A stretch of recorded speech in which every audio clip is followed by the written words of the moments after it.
El bebé llora demasiado. Necesito un descanso, dijo Derek mientras arrastraba su maleta junto a mí. Nuestra hija Emma, de apenas 12 días de nacida, lloraba desconsoladamente sobre mi pecho.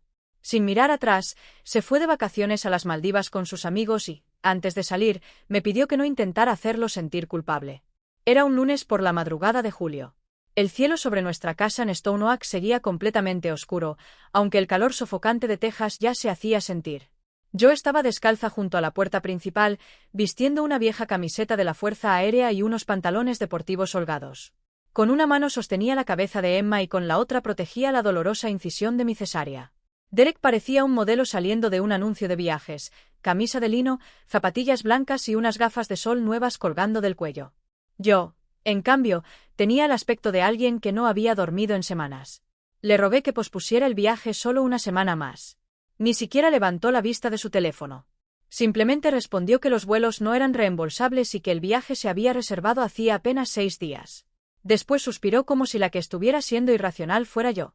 El llanto de Emma se hizo aún más intenso y Derek hizo un gesto de molestia. Me recordó que había soportado despliegues militares y operaciones de emergencia durante mi carrera en la Fuerza Aérea, insinuando que cuidar de un solo bebé no podía ser más difícil que eso. Siempre utilizaba mi pasado militar de la misma manera. Cuando quería presumir de mí, era su fuerte esposa de la Fuerza Aérea. Cuando quería escapar de sus responsabilidades, decía que yo era demasiado capaz como para necesitar ayuda. Se inclinó y acarició la frente de Emma con 2 dedos. Años atrás, antes de que yo partiera a una misión en el extranjero, había hecho exactamente el mismo gesto. Entonces me había parecido una muestra sincera de amor.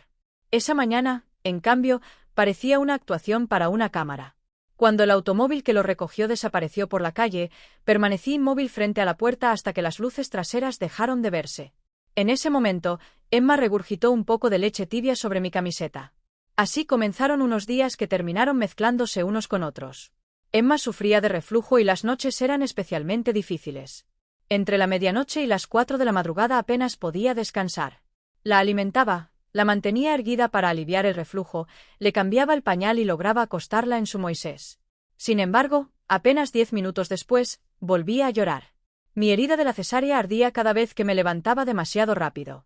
Tenía los tobillos hinchados y, por el agotamiento, a menudo olvidaba si ya había tomado mis medicamentos para el dolor. Una noche, cuando Emma finalmente se quedó dormida, me encerré en el baño. Me senté sobre la tapa del inodoro, presioné una toalla doblada contra mi abdomen y lloré en silencio. Pensé en llamar a Derek, pero justo entonces recibí un vídeo enviado por Brise. En él aparecía Derek riendo a bordo de una lancha rápida mientras, detrás de él, alguien descorchaba una botella de champán. Sin decir una palabra, apagué la pantalla del teléfono. 3 días después fui a una farmacia porque se nos estaba acabando la leche de fórmula y las gotas para aliviar los gases de Emma. Antes de llegar a la caja, mi hija empezó a llorar otra vez. La cajera escaneó todos los productos, pero nuestra tarjeta de débito compartida fue rechazada. Lo intentó una segunda vez y volvió a fallar. Detrás de mí, un hombre cambió impaciente la cesta de una mano a otra. El llanto de Emma aumentó, el sudor empapó mi ropa y el dolor de la incisión se volvió tan intenso que tuve que apoyarme sobre el mostrador. Con las manos temblando, saqué la tarjeta de crédito de emergencia que guardaba en mi billetera y pude pagar la compra. Al regresar al automóvil encendí el aire acondicionado al máximo y revisé nuestra cuenta bancaria. Casi $18,000 habían desaparecido de nuestros ahorros de emergencia. Llamé a Derek 2 veces, pero nunca respondió. Horas más tarde me envió un mensaje. El resort había solicitado un depósito mayor y prometía devolver el dinero cuando se cerrara el acuerdo Bellamy. Terminó pidiéndome que dejara de convertir todo en una crisis. Leí ese mensaje una y otra vez antes de llamar a mi padre. Walter llegó esa misma tarde desde New Braunfels con pañales, bolsas de supermercado y un viejo bolso militar verde. Tenía 72 años y caminaba más despacio de lo que estaba dispuesto a admitir. Su cadera derecha le dolía al subir las escaleras, pero cuando le pregunté respondió sonriendo que solo necesitaba un poco de aceite. Se quedó con Emma mientras yo me duchaba. Cuando regresé, lo encontré sentado en la mecedora del cuarto de la bebé intentando cerrar los diminutos broches de su pijama. Sus dedos, rígidos por la artritis, no le obedecían. Después de varios intentos fallidos, levantó la vista y bromeó diciendo que la parte de motricidad fina de la operación tendría que hacerla yo. Fue la primera vez que me reí desde que Derek se había marchado. Más tarde, esa noche, encontré a mi padre dormido en la mecedora con Emma descansando sobre su pecho. Una mano protegía suavemente la espalda de mi hija mientras la otra descansaba sobre su cadera adolorida. Él también estaba sufriendo, pero aún así había venido. Decidí revisar nuestra cuenta de correo electrónico compartida para encontrar información sobre la transferencia bancaria. Fue entonces cuando descubrí varios mensajes intercambiados entre Derek y un corredor hipotecario. Había iniciado el proceso para refinanciar nuestra casa. En realidad, era mi casa.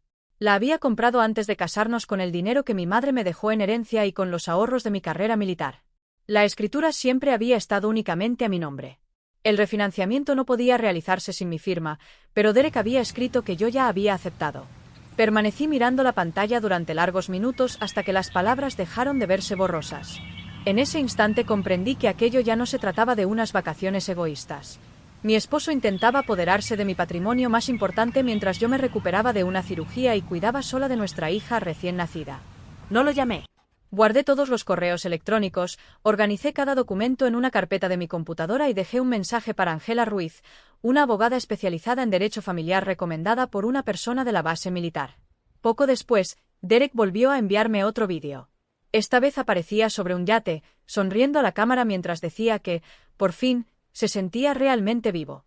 Levanté la vista hacia mi padre, que sostenía a Emma en sus brazos mientras su audífono emitía un leve silbido cada vez que movía la cabeza. En ese momento comprendí la verdad. Derek no se había marchado porque necesitara descansar. Se había ido porque estaba convencido de que yo seguiría cargando con todo aquello que él decidiera abandonar. La primera vez que me reuní con Ángela Ruiz, Emma durmió casi toda la consulta. Su pequeño asiento para automóvil permanecía junto a la mesa de conferencias mientras la abogada extendía varias carpetas y hojas sobre el escritorio sin mostrar ninguna prisa. Tendría poco más de 50 años y transmitía la serenidad de alguien que había visto tanto caos que ya nada conseguía alterarla. Empieza por donde necesites, me dijo con calma. Le conté todo: el viaje de Derek, el dinero desaparecido y los correos relacionados con el refinanciamiento de la casa. Cuando terminé, Ángela unió las manos y habló con absoluta tranquilidad. La buena noticia es que él no puede refinanciar una propiedad que legalmente te pertenece sin tu firma. Por primera vez en días sentí que podía respirar. La mala noticia, continuó, es que debes tener mucho cuidado para que la rabia no juegue en tu contra. No cambies las cerraduras todavía, no vacíes todas las cuentas compartidas y, sobre todo, no lo amenaces por mensajes de texto. Las palabras de Ángela quedaron grabadas en mi mente: deja que los documentos te protejan, no tus emociones. Aquella frase me recordó una lección que había aprendido durante mis años en la Fuerza Aérea. Los procedimientos existen porque, bajo presión, las emociones pueden nublar el juicio. Cuando regresé a casa, encontré a Walter sentado en la mesa de la cocina con unas gafas de lectura demasiado pequeñas para su rostro. Emma dormía plácidamente en un Moisés portátil a su lado mientras él intentaba leer la sección deportiva del periódico. Levantó la vista y me preguntó si la abogada era buena. Le respondí que sí, y él simplemente dijo: bien. En nuestra familia, esa única palabra siempre había significado: confío en tu criterio. Durante la semana siguiente reuní todas las pruebas con paciencia y disciplina. No lo hacía por venganza, sino porque necesitaba conocer la verdad. Los años que pasé trabajando en logística para la Fuerza Aérea me enseñaron a detectar patrones, facturas incorrectas, equipos desaparecidos y pequeños detalles que, con el tiempo, revelaban problemas mucho más grandes. Con el dinero ocurría exactamente lo mismo. Preparé una hoja de cálculo con fechas, transferencias, números de cuenta, correos electrónicos y capturas de pantalla. Cada movimiento estaba documentado. Cuanto más organizaba la información, más evidente resultaba que aquello no había sido un simple error. Todo indicaba que Derek llevaba meses ejecutando un plan cuidadosamente preparado. Una tarde descubrí algo que me hirió todavía más. Mientras solicitaba una línea de crédito para su empresa, Derek había incluido mi empleo militar y mis futuros beneficios de jubilación como si fueran parte de su patrimonio. No había falsificado mi firma, pero sí había presentado mi futuro financiero como si le perteneciera. En ese momento comprendí que el dinero no era lo que más dolía. Lo verdaderamente doloroso era aceptar que había dejado de verme como su esposa y compañera. Para él, yo me había convertido en un activo más dentro de su balance financiero. 2 días después sonó mi teléfono. Era Derek. Se escuchaba relajado, con el sonido del mar de fondo, y me pidió un pequeño favor. Me explicó que había surgido la oportunidad de alquilar un yate privado para hacer contactos importantes y que solo necesitaba $6,000 de forma temporal. Me negué inmediatamente. Después de un incómodo silencio, me preguntó si ya no confiaba en él. Esa pregunta me hizo recordar al hombre del que una vez me enamoré, al que condujo 14 horas seguidas para sorprenderme el día de mi ascenso militar y al que acompañó a mi padre durante su recuperación tras una cirugía de rodilla, haciéndolo reír incluso en medio del dolor. Comprendí que las personas rara vez cambian de un día para otro. Lo hacen poco a poco, tomando una decisión egoísta tras otra, hasta que finalmente ya no queda nada de quienes fueron. Derek prometió que devolvería todo el dinero, pero yo ya había escuchado esa promesa demasiadas veces. Antes de que pudiera seguir hablando, terminé la llamada. Walter había escuchado parte de la conversación desde la sala. Entró en la cocina con 2 tazas de café y, después de dejar una frente a mí, me hizo una sola pregunta. Si hubiera enviado ese dinero, ¿qué habría comprado realmente? Miré la pantalla de mi computadora y comprendí la respuesta. Solo habría comprado esperanza, culpa y una nueva excusa. Ninguna de esas cosas valía $6.000. Cerré la aplicación del banco convencida de que había tomado la decisión correcta. 3 días más tarde llegó Marjorie Mercer, la madre de Derek. Bajó de su automóvil apoyándose en un elegante bastón floral y asegurando que solo lo utilizaba cuando las aceras estaban desniveladas. Walter bromeó diciendo que claro que sí, y ella respondió de inmediato que todavía escuchaba perfectamente. Él sonrió y contestó que él ya no. Aquella conversación marcó el tono de su relación desde el primer instante. Nada más entrar, Marjorie intentó justificar el comportamiento de su hijo. Admitió que Derek había estado demasiado tiempo lejos de casa, pero aseguró que convertirse en padre podía asustar a algunos hombres. Yo le recordé que también había vaciado nuestros ahorros de emergencia e intentado refinanciar una casa que legalmente era mía. Ella intentó responder, pero en ese momento recibió una llamada de la compañía de su tarjeta de crédito. Minutos después descubrimos varios cargos internacionales realizados en complejos turísticos de lujo. Al revisar sus cuentas bancarias comprobamos que también habían desaparecido pequeñas cantidades de sus ahorros para la jubilación durante varios meses.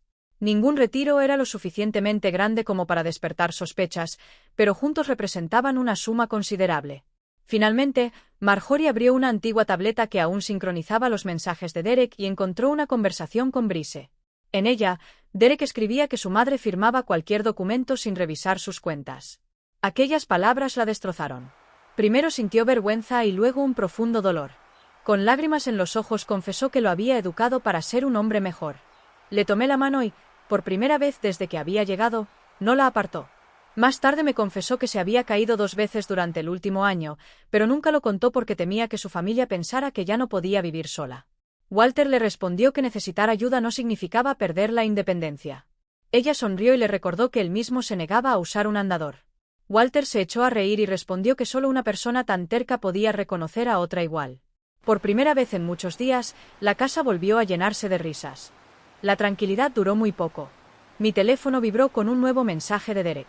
Me informaba que estaba organizando una gran parrillada para celebrar su regreso, que invitara a los vecinos y que también asistirían Brice, Trevor y posiblemente Gordon Bellamy. Además, insistía en que la casa debía lucir impecable. Al leer aquel nombre comprendí inmediatamente lo que estaba ocurriendo. Gordon Bellamy no era un amigo, sino uno de los inversionistas inmobiliarios más importantes de San Antonio.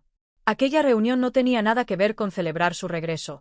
Era otra oportunidad de negocios, y mi casa formaba parte del plan. Esa noche apenas pude dormir. A la mañana siguiente, después de que Walter insistiera en quedarse cuidando a Emma, conduje hasta el despacho de Angela Ruiz. La abogada ya me esperaba con una carpeta sobre el escritorio. Me explicó que había investigado a Gordon Bellamy y confirmó que era uno de los mayores inversionistas privados de bienes raíces de toda la región. Yo respondí que también había investigado y que estaba completamente segura de que Derek no invitaba a un multimillonario a una parrillada únicamente para compartir una comida. Angela asintió en silencio y deslizó un documento sobre la mesa, dejando claro que nuestras sospechas estaban bien fundadas. Angela deslizó un documento sobre el escritorio y habló con absoluta serenidad. Me explicó que no podía demostrar exactamente qué pensaba decir Derek, pero sí sabía una cosa con certeza. Llevaba tiempo presentando mi casa como una propiedad disponible para una venta privada, como si tuviera derecho a disponer de ella. Me quedé inmóvil mirando el documento. ¿De verdad creía que podía vender mi casa? Angela respondió que, probablemente, Derek estaba convencido de que yo permanecería en silencio. Aquellas palabras me dolieron porque, en el fondo, sabía que tenía razón. Durante años había protegido a Derek de las consecuencias de sus propios errores. Si olvidaba un cumpleaños, yo inventaba una excusa. Si gastaba más dinero del debido, reorganizaba el presupuesto familiar. Si decía algo imprudente, era yo quien intentaba arreglar la situación. Mantener la paz se había convertido, poco a poco, en un trabajo de tiempo completo. Pero eso había terminado. Le dije a Angela que no quería convertir todo aquello en un espectáculo.